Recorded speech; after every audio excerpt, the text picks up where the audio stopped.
예, 우리 서로 한번 돌아보면서 인사 한번 하겠습니다. 반갑습니다. 우리 인사 한번 하겠습니다.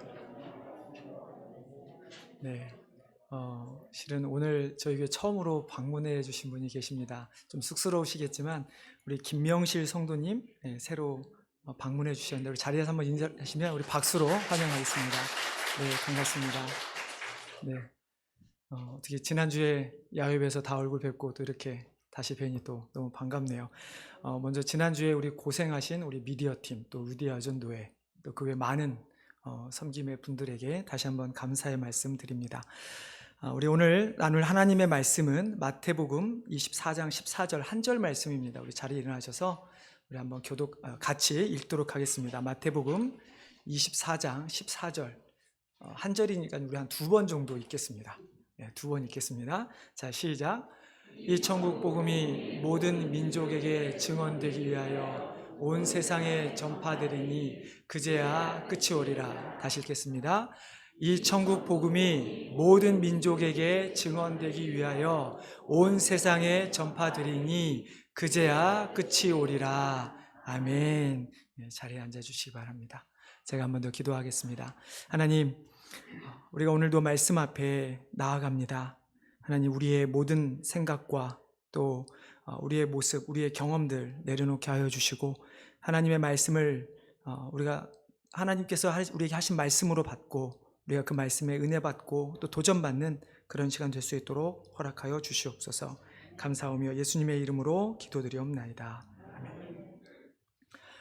여러분, 지금 우리는 어떤 시대를 살아가고 있습니까? 여러분들은 어떠십니까? 세상을 바라보면서 많은 것들을 변화되는 것을 실감하고 계십니까? 고대부터 발전해온 많은 철학이나 사상, 문화, 정치, 경제, 이것이 이제는 더 이상 발전할 수 없을 것 같은 만큼 발전되는 시대에 우리는 살아가고 있습니다. 그 모든 것 가운데 인간이 중심으로 잡혀 있고 어떻게 하면 인간이 더 잘 살 수 있을까? 라는 것을 개발하는, 연구하는 그런 시대에 우리는 살고 있죠. 예를 들어보면 과학은 어떻습니까? 우리가 과거에 상상할 수 없었던 일들이 벌어지고 있습니다. 여러분 잘 아시는 것처럼 1996년도에 영국에서 이미 돌리를 복제한 일이 있었습니다. 물론 평균 수명보다 조금은 적게 살다가 안락사를 당하긴 했지만 어찌됐든 그 양이 복제된 이후에 인간 복제에 대해서도 계속해서 연구가 되어지고 있죠. 2019년에 보면 이은경 박사라는 분께서 윌 스미스가 주연한 제미니 맨이라는 영화에 대해서 평을 하면서 이런 이야기를 합니다. 실은 제미니 맨이라는 어떤 영화냐면 윌 스미스가 요원인데요. 이 사람을 그대로 복제한 다른 요원이 이 사람을 추격하는 그런 영화입니다. 근데 이 영화에 대해서 이제 설명하면서 그 이은경 박사는 현재 그 당시죠. 인간 복제가 가능하다라고 언급한 바가 있습니다. 물론 인간 복제가 가능하지만 여전히 윤리적, 도덕적 여러 가지 문제 때문에 아직 정확히 복제 인간이 나오지 않을 뿐이지 현재 가능하다라는 것이죠. 여러분, 인간 복제뿐입니까? 이제는 우주 여행 시대가 열리고 있습니다. 영국의 버진 갤럭티라는 회사는 2019년에 이미 직원을 우주로 태워보낸 일이 있었습니다. 지구의 약간 저궤도 한 90km 정도 되는 상공에 올라가서 무중력을 경험하고 지구를 이렇게 관광을 하고 내려오는 건데요. 이 관광을 만들면서 1인당 대략 3억 원 정도의 돈을 내야 여행을 할 수 있다고 합니다. 이처럼 버진 갤럭티는 올해 들어서 3번째로 사람을 태워보내는 여행에 성공합니다. 그리고 앞으로 올해 안에 3번 더 이제 그 여행을 더 할 예정이라고 지금 하고 있죠. 영국뿐만이 아니죠. 아마존을 만들었던 창업자가 세운 블루 오리진, 테슬라 창업자가 세운 스페이스X, 이런 많은 회사들이 이제 곧 있으면 실제로 우리를 우주로 데려갈 날이 멀지 않았다는 것이죠. 세상에 이런 좋은 일만 있는 것은 아닙니다. 안 좋은 일도 참 많이 있습니다. 2019년에 12월부터 시작한 코로나로 인해 아직도 우리는 고통에 시달리고 있습니다. 뿐만 아니라 지진, 태풍, 허리케인, 홍수, 화산 폭발, 산불 이런 자연재해가 해마다 전 세계를 덮고 있죠. 거기다가 전쟁은 더 큰 상처와 아픔을 우리 인간들에게 주어주고 있습니다. 지난 2일 2월 미얀마에서는 군부 쿠데타가 일어났고요. 그 이후 5월 말까지 대략 800명이 넘는 사람들이 사망하면서 아직도 내전 중에 있죠. 이스라엘과 팔레스타인, 한국과 남한과 북한, 여전히 분쟁 가운데 놓여 있는 나라들입니다. 우리가 세상을 바라보면 이렇게 점점 발전해가는 좋은 면도 있지만, 그러나 여전히 우리가 해결할 수 없고 또한 우리에게 정말로 아픔을 안겨주는 수많은 것들이 이 세상에는 공존하며 벌어지고 있죠. 우리는 이 세상을 바라보면서 어떻게 우리는 생각을 해야 하는 것일까요? 그저 역사의 한 단편이다. 역사 가운데 일어난 일 때문에 우리는 어쩔 수 없다. 그냥 나만 잘 살면 된다. 아니면 우리만 잘 살면 된다라는 식으로 우리가 이 세상에 일어난 일들을 생각하면 되는 것일까요? 이 세상을 살아가는, 이 세상이 좋아지든 나빠지든 이 세상을 살아가는 성도인 우리가 가장 항상 염두에 둬야 할 것이 있습니다. 무엇일까요? 바로 재림신앙입니다. 성도인 우리가 이 세상을 살아가면서 가져야 하는 이 재림신앙은 예수님께서 언젠가 반드시 이 땅에 오실 것이고, 이 땅에 오셔서 이 세상을 심판한 후에 하나님께서는 예수 그리스도를 믿는 자들을 천국으로 데려가신다는 신앙입니다. 우리가 이 땅에서 신앙생활을 하는 이유는 물론 이 땅에서 하나님의 은혜와 복을 받기 위해서도 신앙생활을 하지만, 그러나 우리의 궁극적인 신앙생활의 목적은 바로 미래에 받게 될 하나님의 영원한 나라, 영생의 선물인 것이죠. 자, 그러면 우리가 이렇게 이 세상을 살아가면서 재림의 신앙, 예수님이 오시기를 고대하는 이 신앙을 우리가 가져야 되는데, 그러면 우리가 이 세상을 바라보면서 우리가 생각해야 하는 것은 과연 무엇일까요? 그것은 지금 이 시대가 성경이 말하는 마지막 때인가, 정말 예수님은 이제 오실 끝인가 라는 생각을 우리는 해야만 하는 것이죠. 오늘 우리는 24장 14절 한 말씀만 읽었지만, 이 14절의 말씀은 24장 1절부터 이어지는 말씀입니다. 우리 한번 1절부터 13절까지 같이 읽어보겠습니다. 여러분 성경 찾으셔도 좋고요. 제가 미리 부탁을 드려서 PPT도 준비를 해주셨습니다. 자, 우리 1절부터 여러분 한번 13절까지 읽겠습니다. 자, 시작.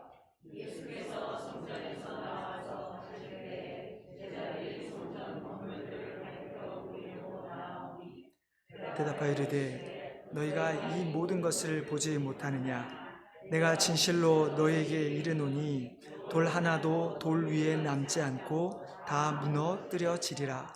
예수께서 갈람산 위에 앉으셨을 때 제자들이 조용히 와서 이르되 우리에게 이르소서 어느 때에 이런 일이 있겠사오며 또 주의 임하심과 세상 끝에는 무슨 징조가 있사오리이까? 예수께서 대답하여 이르시되 너희가 사람의 미혹을 받지 않도록 주의하라. 많은 사람이 내 이름으로 와서 이르되 나는 그리스도라 하며 많은 사람을 미혹하리라. 난리와 난리 소문을 듣겠으나 너희는 삼가 두려워하지 말라. 이런 일이 있어야 하되 아직 끝은 아니니라. 민족이 민족을, 나라가 나라를 대적하여 일어나겠고 곳곳에 기근과 지진이 있으리니 이 모든 것은 재난의 시작이니라. 그때 사람들이 너희를 환난에 넘겨주겠으며 너희를 죽이리니 너희가 내 이름 때문에 모든 민족에게 미움을 받으리라. 그때 많은 사람이 실족하게 되어 서로 잡아 죽고 서로 미워하겠으며 거짓 선지자가 많이 일어나 많은 사람을 미혹하겠으며 불법이 성함으로 많은 사람의 사랑이 식어지리라. 그러나 끝까지 견디는 자는 구원을 얻으리라. 아멘. 1절, 2절에서 예수님께서는 예루살렘 성전의 멸망에 대해서 예언을 하십니다. 그리고 나서 예수님은 마지막 때 그리스도께서 다시 세상에 와서 심판하실 것을 말씀하고 있는 것이죠. 그래서 이 해석, 이 1절, 2절에 대한 이 해석은 어떤 학자들은 그 로마 이후에 70년 정도 해당돼 이 시구 이후 70년에 로마에 의해 성전이 멸망당한 것을 직접적으로 나타낸 것이다 라고 주장하는 사람들도 있고, 뒤에 우리가 읽은 구절들 때문에 예수님의 마지막 때, 심판의 때라고 말하는 학자들도 있습니다. 근데 어떤 해석이 맞는가가 중요하기보다는 우리는 하나님의 섭리, 하나님의 계획은 분명히 이 마지막 때에 일어날 심판에 대한 것에 초점이 맞추어져 있다는 것이죠. 실제적으로 예수님에 대해서 또 성경이 예언한 많은 것들이 역사적으로 성취된 것도 있고 아직 성취되지 않은 것도 있습니다. 단적인 예를 들어보면 아까 우리가 읽은 7절을 보면 민족이 민족을, 나라가 나라를 대적하며 곳곳에 기근과 지진이 있으리라 라고 말씀하셨습니다. 근데 여러분, 역사 가운데 이런 일들이 아직 일어나지 않았나요? 이미 수도 없이 많은 전쟁, 난리, 기근, 지진이 일어났습니다. 그렇다고 예수님이 이미 재림하셨습니까? 그렇지는 않죠. 자, 그렇게 우리가 1절, 2절의 말씀은 좀 더 크게 예수님의 재림의 때, 즉 하나님의 궁극적 심판과 연결지어서 1절, 2절도 보고 나머지 구절들을 연결해 보아야 하는 것이죠. 자, 제자들은 예수님께서 성전을 멸망할 것이라는 이 말씀을 듣고 질문을 합니다. 주님, 언제 이런 일들이 일어날까요? 언제 주의 임하심과 세상 끝, 마지막 대한 징조가 무엇입니까? 라고 묻습니다. 그때 예수님께서 하신 이야기가 우리가 방금 읽은 3절부터 13절의 내용입니다. 적그리스도와 거짓 선지자 나타나 너희들을 미혹할 것이다. 난리와 소문이 일어나고 전쟁과 기근이 일어날 것이고 많은 믿는 자들이 환난을 당하고 죽임 가운데 놓이게 될 것이다 라고 말씀합니다. 우리가 방금 읽은 이 마태복음 24장 1절로 13절까지 읽으시면서 여러분들은 무슨 생각을 하셨습니까? 제가 서론에 말씀드렸던 좋은 면 말고 이 세상에 일어나고 있는 안 좋은 면에 대한 것과 비교해 볼 때 비슷하지 않습니까? 자, 그러면 우리는 이 세상을 살아가면서 세상을 바라볼 때 단순히 역사 가운데 일어나는 한 일, 혹은 어떤 나라에 일어나는 한 일, 혹은 뭐 정치적이든 경제적이든 어떤 문화적으로 연관돼서 많은 일들이 일어난다라고만 생각할 것이 아니라 지금 이때가 마지막 때라는 사실을 우리는 반드시 기억하고 살아가야 한다라는 것이죠. 예수님은 마지막 때에 성도들이 미혹과 환난, 죽음까지도 당하게 되지만 믿음을 지키는 자들은 어떻게 된다고 말씀합니까? 너희가 끝까지 견디는 자는 마지막에 구원을 얻으리라. 즉 하늘나라, 천국이 우리에게 주어짐을 말씀하고 있는 것이죠. 그렇기 때문에 우리는 마지막, 즉 예수님이 이 세상이 끝나는, 예수님이 다시 오는 그날까지 우리는 믿음을 지켜야 하는 것입니다. 근데 여러분, 믿음을 지킨다는 것이 그렇게 쉽지만은 않습니다. 우리가 믿음을 지킨다고 하는 것이 그저 그냥 예수님 내가 믿습니다, 우리가 말로만 하는 것이 예수님을 믿는 것일까요? 제가 어제 새벽에 나눴던 말씀을 한 예로 여러분께 나눠드리고자 합니다. 어제 새벽에 시편 37편 7절 8절 말씀을 나눴습니다. 어떤 말씀인지 제가 읽어드릴게요. 여호와 앞에 잠잠하고 참고 기다리라. 악인에 대한 이야기입니다. 길이 형통하며 악한 꾀를 이루는 자 때문에 불평하지 말지어다. 분을 그치고 노를 바라며 불평하지 말라. 오히려 악을 만들 뿐이라. 자, 의인들에게 하는 이야기가 악인들을 바라보면서 너희가 불평하지 말라는 것입니다. 너희가 그들을 바라보며 불평하며 분노하며 화를 내는 것이 결국 악을 만들어내는 것이라고 시편 기자는 우리에게 경고하고 있는 것이죠. 결국에 이처럼 다른 사람을 시기하며 분노하는 자들, 마지막에 하나님의 심판을 받게 된다는 말씀인 것이죠. 그러면서 시편 기자는 너희가 그렇게 악인에 대해 불평할 것이 아니라 참고 인내하며 견디라고 말씀합니다. 하나님만 바라보고 이 세상 가운데 악인들이 잘되고 형통함에 상관없이 하나님께서 우리를 구원하시고 우리를 지켜주시는 그 공의로우신 하나님을 바라보며 살아가라고 시편 기자는 우리에게 말을 하고 있는 것이죠. 그러면서 너희가 분노함으로 악을 만들지 말라라고 말씀합니다. 여러분, 믿음이라고 하는 것은 우리가 예수님을 바라보는, 하나님만 믿는 온전한 믿음뿐만 아니라 우리의 삶의 변화에서도 우리의 믿음이 드러나야 하는 것이죠. 근데 우리의 모습은 어떻습니까? 저만 하더라도 참 많은 것에 불평하고 불만을 하는 것 같습니다.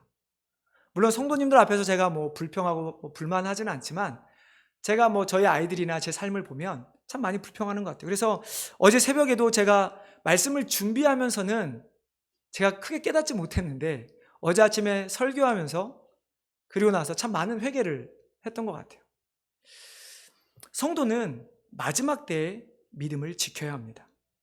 죽음과 같은 극도의 박해를 포함한 모든 상황에서 우리는 주님만을 바라보는, 주님만을 따르는 그런 믿음을 지켜야 하는 것이죠.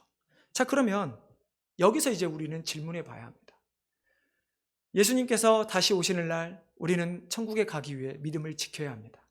근데 우리는 그렇게 하나님만 바라보며 인내하며 믿음만 지키면 되는 것일까요? 그러면 예수님이 이 땅에 오실 마지막 때가 임하는 것일까요? 우리 14절 말씀 다시 한번 읽어보겠습니다. 시작.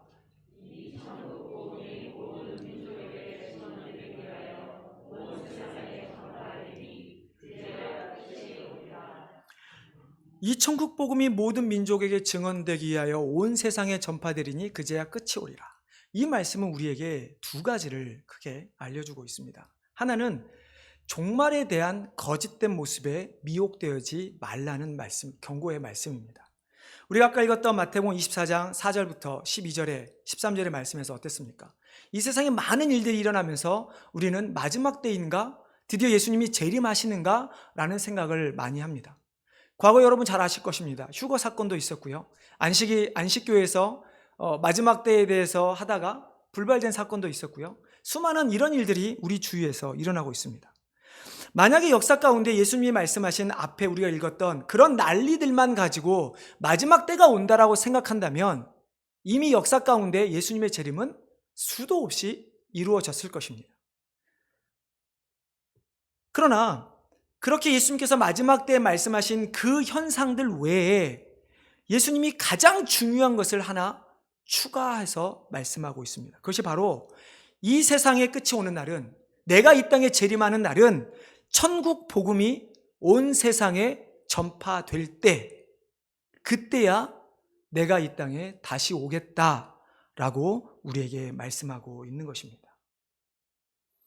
여러분, 여기서 천국 복음이란 말은 마태복음에만 나오는 아주 중요한 의미의 유일한 표현인데요. 이것은 천국 복음은 우리를 구원하신 하나님의 은혜, 좋은 소식만 포함되고 있는 것이 아니라 마지막 재림 때 하나님 나라의 도래, 천국에 대한 두 가지 의미를 다 포함하고 있는 단어가 이 천국 복음이라는 단어입니다. 그러니까 우리가 예수 믿고 구원받는 것만을 의미하는 것이 아니라 마지막 때 심판이 있을 것도 우리에게 알려주고 있는 것이죠. 그렇기 때문에 이 14절 말씀을 통해서 우리가 깨달아야 하는 것은 세상에 아무리 마지막 때와 같은 수많은 일들이 일어난다 할지라도 복음이 세상 끝까지 전파되지 않았다면 아직 마지막 때가 아니라는 것이죠. 우리는 반드시 이것을 기억해야 하는 것이죠. 두 번째로 이 말씀을 통해 우리가 깨달아야 할 것은 예수님이 이 땅에 오시는, 이 세상의 끝이 오는 그 날을 위해 우리 성도들은 복음을 전해야 한다는 사실입니다. 여러분이 정말로 이 세상에서 예수님이 오시기를 기대하십니까? 정말 천국에 대한 소망이 있으십니까? 그러면 복음을 전해야 한다는 것이죠. 자, 14절에 보면 천국 복음이 모든 민족에게 증거되어야 한다라고 말씀합니다. 이 증거라고 하는 말은 실은 법률 용어입니다. 여러분, 언제 우리가 증언이라는 단어를 사용합니까? 어떤 사실에 대해서 확실하다라는 것을 내가 증명하는 거죠. 마찬가지로 예수님과 하나님 나라, 이 천국 복음에 대해서 증거라는 단어를 사용했을 때는 첫 번째는 이 복음을 듣는 사람들을 반드시 우리는 설득해야 한다는 것이죠. 물론 우리 인간의 힘으로는 설득할 수 없지만 우리는 최선을 다해 복음을 전해야 한다는 것이죠. 또 하나는 복음을 전했을 때 그들이 믿지 않으면 그 죄인에 대해서 정죄할 수 있다는 것도 포함되어 있다는 것입니다. 예수님께서 제자들에게 능력을 주시면서 각 마을로 복음 전도를 나가게 했습니다. 그때 너희들이 복음을 전하는데 받아들이지 않으면 어떻게 하라고 말씀합니까? 너희들의 발에 먼지를 털고 거기를 떠나라 라고 말씀하십니다. 그 말은 그들에게 예수를 믿지 않으면 심판이 있을 것임을 경고하는, 전하라는 경고의 말씀이기도 하는 것이죠. 자, 이 구원과 심판에 대한 천국 복음이 모든 민족에게 증언되기 위하여 온 세상에 전파된다. 과연 이 온 세상에 전파된다라는 이 말은 어떻게 우리가 받아들여져야 하는 것일까요? 과거에 그동안 많은 신학자들, 목사들, 또 선교사들, 선교학자들이 이 의미를 찾기 위해 정말 부단히 노력을 했었습니다. 과거에는 그래서 실제적으로 국가적 의미의 나라, 정말 모든 나라에 복음이 전하면 세상에 끝이 온다라고 생각을 했습니다. 그런데 천국 복음이 모든 민족에게 증언됐을 때 이 민족이라는 것은 누구인가? 나라에게만 어떤 한 나라의 복음만 들어가면 끝인 것인가? 근데 나중에 인류학자들의 그 조사에 의하면 한 나라지만 그 안에 여러 가지 언어와 문화가 다른 수많은 종족들이 존재한다라는 것입니다. 그러면 단순히 한 언어로 한 나라에 복음이 전해지는 일이 아니라 그 나라 안에 있는 모든 종족들이 복음을 들을 수 있도록 해야 비로소 복음이 온 세상에 전파된다라고 이야기를 하는 것이죠. 그래서 이 민족이라고 하는 말은 단순히 국가적, 정치적 구분보다는 문화적, 인종적, 언어적 구분으로 지금은 나누고 있는 것입니다. 여러분, 미전도 종족이라는 단어를 들어보셨습니까? 미전도 종족, 영어로 하면 Unreached People Group이라는 단어인데요. 즉 복음을 한 번도 들어보지 못한, 혹은 타 문화권이, 그러니까 저희 기독교 문화권 말고요, 타 문화권이 다른 문화권의 도움 없이 스스로 복음화할 수 있는 공동체가 없는 종족을 미전도 종족이라고 합니다. 보통 기독교인의 비율이 2% 미만인 나라나 종족을 미전도 종족이라고 하는데요. 이 세상에 얼마나 많은 미전도 종족이 있을까요? 자슈아 프로젝트라고 하는 단체에서 조사한 결과를 보면 아직까지도 대략 7,400여 종족, 인구수로 따지면 32억에 달하는 사람들이 아직 미전도 종족에 해당됩니다.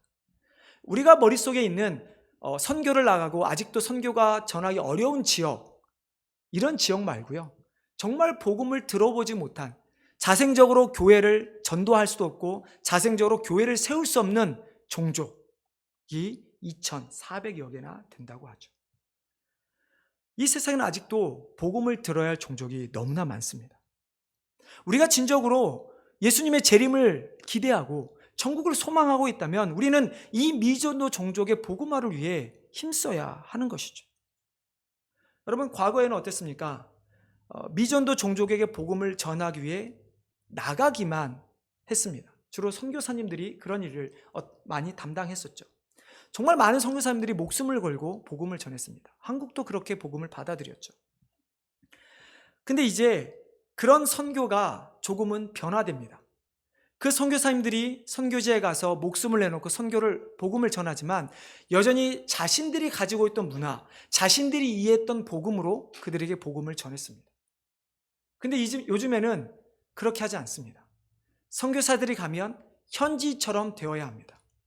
그리고 그 복음을 받아들인 현지인들은 그들이 선교사를 닮아 다시 서양화 혹은 한국화가 되어는 것이 아니라 여전히 그 종족 가운데 현지인으로 남으면서 같은 종족을 이해하고 복음을 전해야 하는 시대가 되었습니다. 선교학의 대부, 가장 알려진 사람이 랄프 윈터라는 박사님입니다. 이 박사님이 선교의 유형에 대해서 4가지로 분류를 합니다. 어떻게 분류를 하냐면 자발적으로 나아가는 것. 그러니까 우리가 나아가는 것이죠. 예를 들면 아브라함이죠. 아브라함이 자발적으로 세상에 나가서 복음을 전하는 그런 자발적인 그 이방인 가운데 애굽의 다른 곳에 하나님 입장에서 보면 비자발적이지만 복음을 받아들인 다른 사람들에 의하면 아브라함이라는 한 사람이 그들에게 나가서 복음을 전한 것이죠. 두 번째로 비자발적으로 나아가는 것이 있습니다. 대표적인 예가 누구일까요? 자기는 복음은 전혀 생각하지 않았던 요셉과 같은 인물일 수도 있죠. 요셉이 복음을 전하려고 이집트로 갔습니까? 애굽으로 갔나요? 아니죠. 그저 팔려갔습니다. 세 번째로는 자발적으로 찾아오는 선교가 있습니다. 성경에 보면 나아만 장군 이런 사람들이 있겠죠. 그리고 비자발적으로 찾아오는 이방인들이 고레스 왕 때 이스라엘로 옮겨져서 복음을 듣게 되는 일들이 벌어지죠. 요즘 말로 하면 아프리카에서 미국으로 노예로 팔려온 사람들, 이 사람들이 비자발적으로 찾아오는 것입니다. 우리는 지금까지 복음 선교라고 하면, 복음 전도라고 하면 우리가 나아가는 것만 생각을 했습니다. 누군가가 나가서 복음을 전하는 것. 그러나 이제는 우리가 생각해야 할 것은 우리에게 찾아오는 사람들이 있다는 것입니다. 우리는 이민자입니다. 우리 자신들을 한번 생각해 보십시오. 여러분들이 미국에 이렇게 나아간 것입니까? 아니면 찾아온 것입니까? 우리는 미국으로 여러 가지 이유로 찾아왔습니다. 우리는 찾아와서 제가 알기로도 우리 교회 많은 성도님들이 여기에서 복음을 접하고 신앙생활 하신 분들이 참 많습니다. 물론 선교사들이 한국으로 나아가서 한국의 복음이 전파된 지가 100년이 넘었지만 이민자들의 입장에서 보면 우리는 미국으로 찾아왔고 이곳에서 우리는 복음을 들었습니다. 이렇게 찾아온 우리들에게 이 지역에는 우리가 나아가야 할 대상자들이 있고 또한 여전히 우리에게 찾아오는 사람들이 있습니다. 미국에 사는 원래부터 살아왔던 많은 백인들, 우리보다 먼저 정착한 사람들, 믿지 않는 그들에게 우리는 나아가야 합니다. 그러나 또한 우리에게는 유학생들, 그리고 새롭게 타주 혹은 한국에서 이민 오는, 다른 데 이민 오는 자들을 찾아오는 자들에게 역시 우리는 나아가야 하는 것이죠. 이제는 어떤 특별한 사람만이 선교를 하는 것이 아닙니다. 특별한 사람만이 온 세상에 복음을 전파하는 것이 아닙니다. 우리 모두가 복음을 전파하는 자들이 되어야 하는 것이죠. 우리가 이것을 몰랐기 때문에 과거에는 선교사님들을 재정적으로 기도로 후원하는 것으로 만족했었습니다. 그러나 이제는 우리가 거기에 멈춰서는 안 된다는 것이죠. 여러분 주위를 둘러보십시오. 여러분이 살고 있는 동네, 여러분이 일하는 직장, 사업처, 여러분 얼마나 많은 사람들이 지금 있습니까? 더더욱 미국에 있는 많은 학교들에는 우리가 나가서 복음을 전할 수 없는 지역에 사는 수많은 사람들이 나아옵니다. 물론 저희 교회는 아직까지 유학생 중심의 사역을 합니다. 그러나 우리가 유학생을 앞으로 오면 그들에게 복음을 전하고 그들에게 많은 것을 제공할 때 그들이 과연 어떻게 될까요? 그들은 우리와 달리 자기들 옆에 있는 다른 영어권의 친구들에게 복음을 전하게 되는 것이죠. 여러분, 그렇기 때문에 우리가 이제 우리에게 주어진 사람, 우리가 찾아갈 사람들에게 복음을 전해야 된다면 우리가 바뀌어야 합니다. 어떻게 바뀌어야 될까요? 아까 제가 말씀드린 것처럼 선교의 한 모토였던 같이 되라, 그대로 되라. Become like, remain like. 우리가 오는 사람들처럼 되어야 합니다. 그리고 그들의 모습을 가지고 신앙생활을 할 수 있도록 우리는 도와야 합니다. 물론 우리가 그들의 죄성에 대한 모습을 닮으라는 이야기가 아닙니다. 이 이야기는 문화에 대한 이야기입니다. 여러분 한번 생각해 보십시오. 여러분들의 생각했던 것과 여러분들의 부모님, 그 위에 분들을 생각해 보십시오. 아마 많이 다르다는 것을, 변했다는 것을 알 것입니다. 물론 지금 시대에 이 안에 있는 다양한 연령대 분들의 생각이 같을 수 없습니다. 우리는 다양합니다. 마찬가지로 지금 우리를 찾아오는, 우리가 찾아가야 할 대상들은 여전히 우리가 접하지 못한 세상의 많은 문화 가운데 노출되어 있는 사람들입니다. 그러면 그들이 우리를 찾아왔을 때 우리는 그들의 다른 모습, 문화를 인정해야 합니다. 우리에게 중요한 것은 그들의 겉모습을 바꾸는 것이 아니라 그들이 예수 그리스도를 믿고 구원받는 것이 우리의 목표이기 때문인 것이죠. 그러면 우리는 모든 사람을 포용할 수 있는 그런 사람들이 되어야 하는 것이죠. 이것이 바로 우리가 오늘 교동문에도 나왔듯이, 그리고 제가 설교에서 우리가 모토를 삼듯이 화평케 하는 자의 모습이 되는 것이죠. 성도 여러분, 정말로 천국에 가길 소망하십니까? 정말로 이 세상의 기쁨과 평안이 아닌 참 기쁨, 소망, 마지막 끝이 왔을 때 우리에게 주어질 그 천국을 여러분 정말로 바라보고 소망하며 살아가고 계십니까? 그렇다면 이제는 우리가 넋놓고 기다릴 것이 아닙니다. 우리가 이제는 적극적으로 복음을 전하는 자들이 되어야 하는 것입니다. 하나님은 우리를 통해 일하십니다. 저도 이유는 모르겠습니다. 왜 하나님께서 굳이 우리를 통해 일을 하실까? 제가 천국 가면 하나님께 여쭤볼 많은 질문 중에 하나가 그겁니다. 하나님 왜 굳이 우리를 통해 복음을 전하십니까? 빨리 하나님께서 다 하시고 우리에게 좋은 것을 주시면 좋을 텐데 왜 굳이 연약한 우리를 사용하셔서 복음을 전하십니까? 저도 이유는 잘 모르겠습니다. 그러나 분명히 아는 것은 있습니다. 하나님께서 우리를 통해 복음을 전하게 하셨을 때, 우리가 복음을 전했을 때 우리가 이 땅에서 누리게 될 많은 복과 축복과 은혜와 감사가 넘쳐난다는 것이죠. 우리가 복음을 전할 때 우리는 천국을, 우리가 맛보게 될 영원한 천국을 이 땅에서 맛볼 수 있게 되는 것입니다. 이 세상에서 잘 사는 것도 아닙니다. 명예를 얻는 것도 아닙니다. 누구로부터 칭찬을 받는 것도 아닙니다. 권력을 얻는 것도 아닙니다. 우리가 복음을 전할 때 주님이 말씀하신 땅끝까지 이르러 내 증인이 되라는 그 말씀을 우리가 지켜갈 때 우리는 비로소 천국의 기쁨을 조금이나마 이 땅에서 맛볼 수 있게 되는 것이죠. 이러한 사명을 깨닫고 정말 실천함으로 나아가는 우리 귀한 성도님들, 교회가 되기를 주님의 이름으로 축원합니다.